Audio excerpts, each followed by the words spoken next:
Hello there guys, and welcome back to Joe the Comic Bookman channel. Thank you very much for joining me.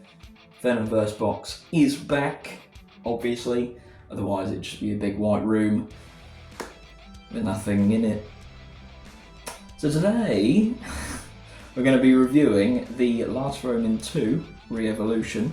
I'm going to separate it into three categories. That's going to be price, art and design, and storytelling. So that's what I'm going to separate them into now. So we'll start with the first one now.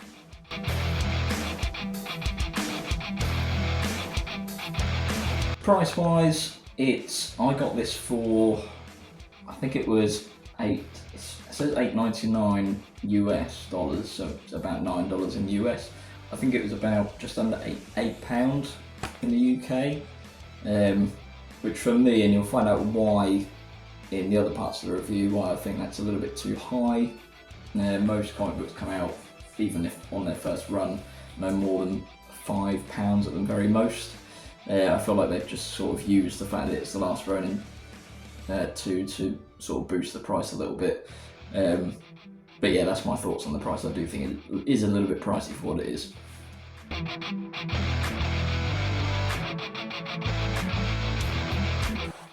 Okay, artwork wise, I think it's absolutely beautiful. I don't think you could have made it, I don't think they could have made it look any more like the first Last Ronin. But a little bit more of an upside to it, because obviously in the Last Ronin everything's tragic and completely gone downhill, whereas in this one is more of a rebuild after what Michelangelo's gone through in the first one.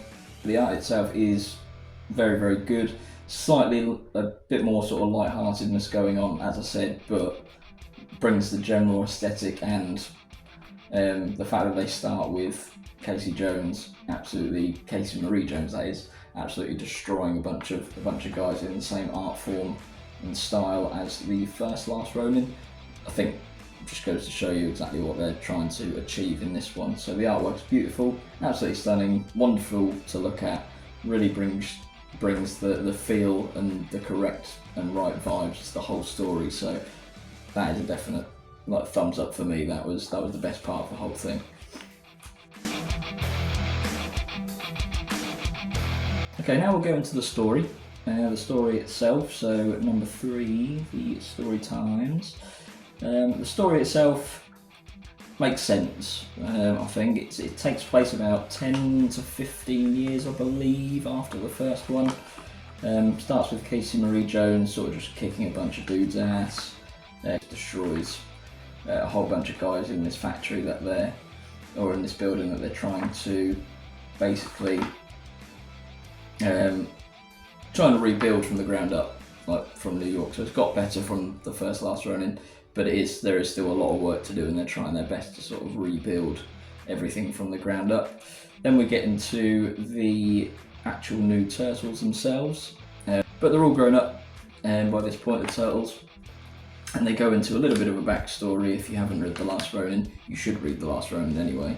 But if you haven't read The Last Ronin, it does go into a brief backstory about how they got to where they are and what happened to obviously their ancestors, the turtles before them, in Leonardo, Donatello, Raphael, and then the Last Ronin, Michelangelo, who they sort of worship essentially. Because without them, they wouldn't be here, and none of this would be possible. It would be obviously all bad and chaotic and horrendous. So it goes into a bit of storytelling with them, and a little bit of their banter sort of goes on as well. Very similar to the original 4 Turtles, which I like. Keeps you in that sort of same sort of atmosphere, same sort of world. Even though they didn't know their ancestors beforehand, they have their traits, which is quite nice as well, being the 4 of them. Then we get a little bit of April, sort of working in another building, just trying to get the place sort of I think like the water pumps going in one of the buildings that was like run down, to trying their best to use what manpower they've got to try and in the more run down parts of the city, just trying to get it together. We've got a sketch after that of all the turtles going outside, even though they obviously shouldn't be, or shouldn't be going out at certain times, just like the first 4 turtles did in their early days, because nobody knows who these turtles are at the moment, and it's best to just keep a low profile. As these turtles do when they're out, they're always using their ninja skills to hide away, but inevitably, obviously, when they do sneak back in, they're going to get caught, and that's exactly what happens with Casey Marie Jones and April. They've experienced it all before, so it's nothing new to them. And there's a quick news report about basically why the mayor and the police department haven't been doing their jobs, essentially, with trying to get the things back on track in the city. So we get a little bit of a backstory there, and there's like rumours of an uprising of a new army that's sort of coming, or a new gang, sorry, that's coming. So Marie Jones is having to prepare for that because the police clearly aren't doing their jobs, or not doing them properly.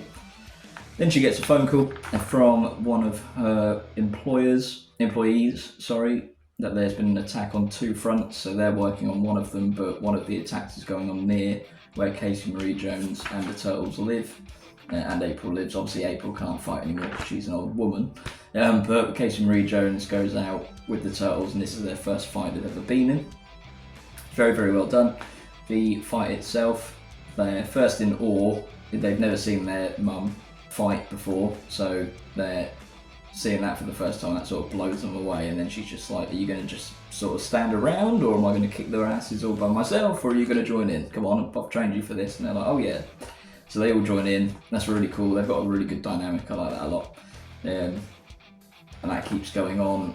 We get the whole fight scene that goes on for a while. They're working together really well until one of the turtles at the end of the book, the big turtle called Odin, gets hit in the head with a sledgehammer. Well, it looks like a sledgehammer. And then they all sort of rush over to him. That's the last person that they sort of beat up. And they all rush over to him after the chaos has ensued, and they've one of the other turtles, I think called Moja, says it's like he's frozen solid, and that's the last thing we know. And then it says to be continued. So storytelling wise, I think it's actually quite good, and it sort of builds up to clearly what's going to be the next part. This was the part, the last page was actually the bit that really took me by surprise, because I was like, it's like he's frozen solid, and he's there, frozen solid. They're like checking up on him, and then it just says to be continued, and he's just sort of standing there, and it was like, oh, okay, that's it then. Right, I guess we just find out on the next issue. And that's all well and good, but it didn't really feel like it felt like a bit of an odd lead into the next issue for me. Felt like they should have done, or could have done, a little bit more, or a bit of a better build up into the next issue, because I'm sure he's just going to be fine. Maybe he's just in a state of shock or something. I can't imagine they're going to run off a character as important as him that early. He's probably just in some kind of shock, or obviously been hit in the head with a sledgehammer or something happened. But I think he'll be okay. But yeah, and then that's virtually the story. The story itself is more or less okay. It's not too bad at all. It gives you those old school turtle vibes as well, which is quite nice, and gives you a little bit of a backstory just in case, I suppose, if people haven't read it. You get the idea of where they are in their lives, and you get the picture. So it's pretty well done. I would give it, I think I'll probably give it out of 5 Joes. Guess my name, Joes.